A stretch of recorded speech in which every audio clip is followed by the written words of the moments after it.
Forgotten City, Chapter 8. We told you, said Asha. She moved, but only to position herself in front of Fionn, who was trembling. We're from Heelholm. You're from Claus, said Kobe. Just put it down, Nikki shouted. Kobe stood in the doorframe trying to think. If they wanted to take him, they could have just done it at any time, but why did their gun have the same manufacturer as the Snatchers? Looking at the stock, he saw that there was some sort of dial ranging from 1 to 9. It must control the dose of toxin. Please, Kobe, said Asha, we're on your side. Kobe wasn't sure of anything, but he believed Asha was telling the truth. He lowered the gun. What's your problem? Said Nikki, breathing a sigh. Kobe turned the stock around and ran his finger along the raised print. Claws, he said. They're the ones who made the Snatchers. We thought they were long gone. What are these Snatchers? Asked Asha. Did she really not know? Seeing the confusion in her eyes and the fear on the faces of the others, he felt suddenly foolish brandishing a gun at them. They weren't waste cougars. They were people, kids like him. They were all just trying to survive. He turned. Follow me, he said. In the woodwork room, they stood in front of a hunched metal creature. That's a Snatcher, he said. Nikki took a step back, and Fionn even scurried behind Asha. They patrol the sky over the city, Kobe continued. They're kill drones, taking any waste-infected creatures for extermination. My dad deactivated this one. Asha approached closer, inspecting the letter on the Snatcher's carapace. There was no doubt, even the lettering was the same on the gun. Who told you that? She asked. I've seen it happen, said Kobe. Yesterday, one took an infected wolf right in front of me. Asha circled the drone. And you saw it kill the wolf? Well, no, said Kobe. She didn't sound at all convinced. But, so how do you know that's what it's for, said Nikki. It's probably just designed to pick up organic material for testing. Kobe paused, suddenly feeling like a little kid. Did she have to be so condescending? The blood was rising in his cheeks. My dad told me he was terrified of them. He walked over to the Snatcher and lifted up the ends of one of its legs. It was hooked in a vicious steel claw razor sharp. Doesn't look so friendly to me. Oh, and there's a sting, too. From underneath the carapace, he pulled out an extendable metal rod, which ended in a long needle the size of Kobe's forearm. I've seen it use this. The animals look pretty dead afterward. Silence fell for a few seconds. Kobe's grip was sweaty on the gun. How come we didn't know about these things? Asha asked Fionn and Nikki. Fionn's face was grim, and he looked at Asha, and Kobe wondered if he'd sent her a message telepathically. She looked unsure. Oh, come on, said Nikki. So what if the Guardians don't tell us stuff? We're just kids. We need to focus on getting healthy. Asha looked at Fionn again, and he was shaking his head slowly. I don't know what they're for, said Asha, but Claws isn't evil. They're not killers. It's the opposite. I think your dad may have been wrong. Kobe shook his head. Dad is never wrong about anything. He can't afford to be, except about there being survivors close by. Doubt began to creep into Kobe's mind, but no, he had to trust his dad over these kids. The Guardians had shot at him with their dart guns, when Kobe had only been trying to talk with them. He was just glad he hadn't been captured. He'd probably be a prisoner in this Heelholm place now as well. Can't you see he's brainwashed, said Nikki. We'd be safer out there. Shut up, said Kobe. Without really thinking, he jerked the rifle toward her. Hey, said Asha, be careful, Kobe. He realized, whatever the truth was, that he shouldn't be acting like this. They hadn't tried to hurt him once, even though they'd had plenty of opportunity. He pointed the gun at the floor instead. Psycho, muttered Nikki. Claus is just the developer of the tech or something, said Asha, though she didn't sound at all certain. They run Heelholm. It's nothing sinister. But they're good people, Kobe. They look after us. Although she directed what she said at Kobe, her gaze was locked on Fionn. The young boy's expression was stony. Kobe got the impression that Theon didn't have such a high opinion of the Guardians as the others. My money says these snatchers are our ticket out of here, said Nikki. I mean, they're probably linked up to Heelholm, right? She moved closer to the metal contraption. I bet these eyes are cameras. Please don't touch it, said Kobe a little desperately. It's deactivated, but it's just a drone, said Nikki. There's no need to wet your pants. Nikki, give him a break, said Asha. Nikki sighed and backed off. It's a miracle he survived this long, she said.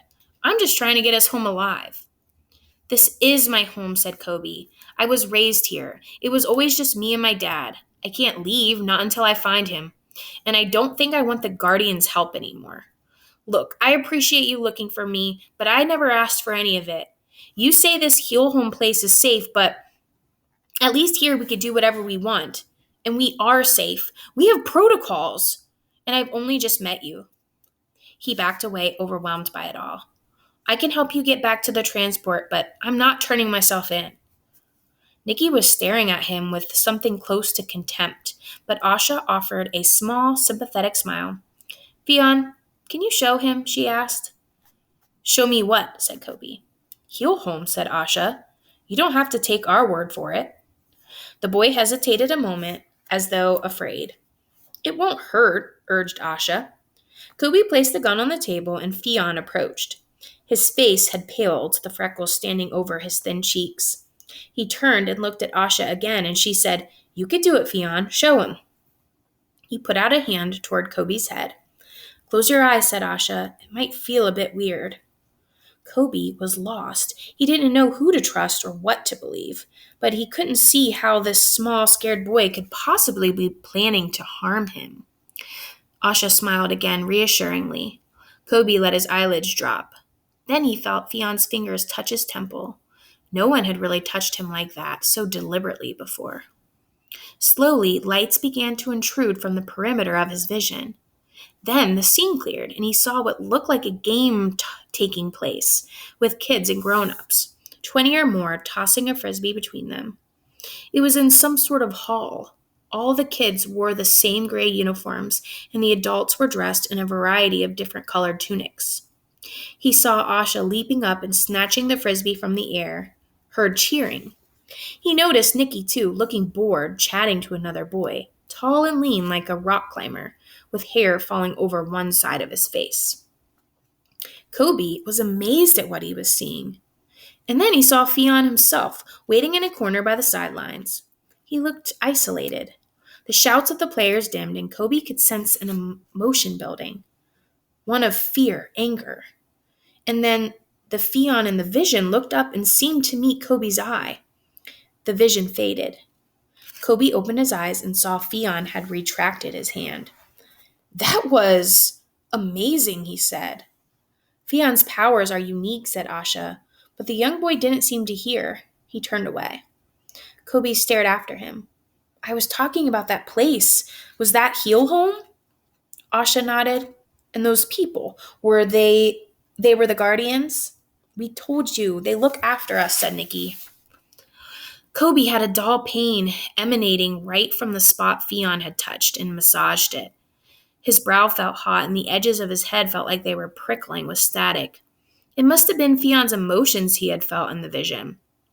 Why was the boy angry and scared? Was he trying to tell Kobe something in the vision? What's wrong? Said Asha. I've got a headache, said Kobe. I think it's from the telepathy. I've been having pain in my head since Dad left. I think it might have been Fionn trying to contact me. I've never heard of anyone getting a headache from telepathic messaging, said Asha. And your dad left a while ago, right? We only got dropped in yesterday. Oh, said Kobe. Nikki crossed to the other corner of the room where a fire door led out to the school grounds. She started tearing at the sealant tape. Hey, what are you doing? Called Kobe, rushing after her. The others followed more slowly. Nikki shoved the door's bar open and light spilled into the classroom. Light and millions of invisible waste spores. Kobe could almost see them flooding inside, filling up every corner of the room as quickly as the despair filling him. Years of care and caution literally out the window. I'm going home, she said. I don't care if you want to stay. Can't you see those things, the snatchers or whatever you call them? They're our ticket out of here. She stepped outside, waving her arms and shouting at the sky, "Hey, come and get me!" Kobe seized one of her arms and tugged. "Don't! Get inside!" Nikki tried to struggle free, but Kobe was stronger. He manhandled her back into the classroom. "You're going to get us all killed," he said. They both fell onto the floor just inside the open door. All Kobe could think of was the waste taking hold, breaking through the school's defenses like an unstoppable army. "Let me go!" screamed Nikki. The next moment, Kobe felt a painful jolt down his left side, making him spasm. He rolled away, crying out. At first, he couldn't tell what had happened. He just knew he couldn't move at all. His muscles weren't listening. Then he saw the sparks across Nikki's fingers. Asha knelt at his side. "Are you okay, Kobe?" "Close the door," mumbled Kobe weakly. "Please." Nikki stood up, scowling. "He's crazy," she said. "Let's all just calm down," said Asha. "Fionn, close the door." The silent boy hurried over and pulled the door shut. Kobe wondered what level of contamination might already have occurred. He still felt woozy, but managed to sit up. "You don't understand," he said. "And you're just being paranoid," said Nikki. Kobe noticed she had tears in her eyes.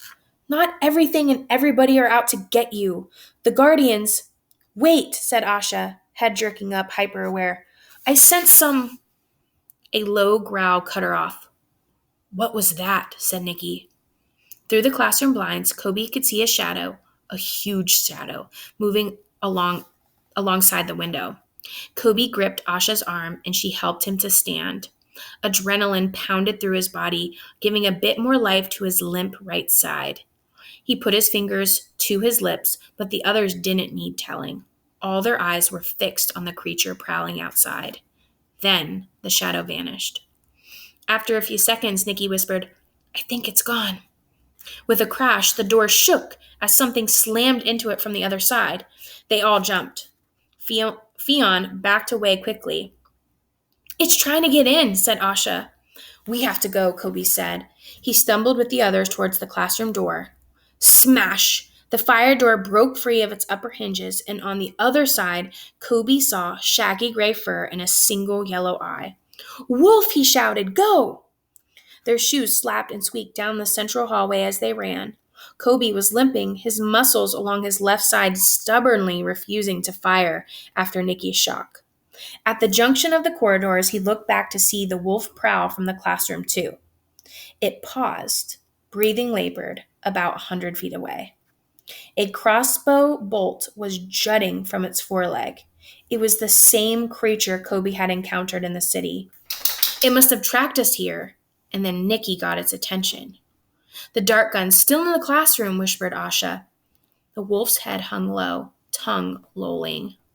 It took a short pace towards them. Kobe glanced right. "There are more weapons in the front office," he said. But even if they ran that way, they didn't stand a chance. The crossbows and hunting daggers were in the cupboard. The wolf could easily close the distance before they could get prepared. If they took a left, he knew they would at least get to the main hall, maybe barricade the doors with a table. Buy some time. "Fionn, stop!" hissed Nikki. Kobe's heart almost stopped as he saw that the young boy, against all logic, was edging closely past him. Not far away from the wolf, but toward it.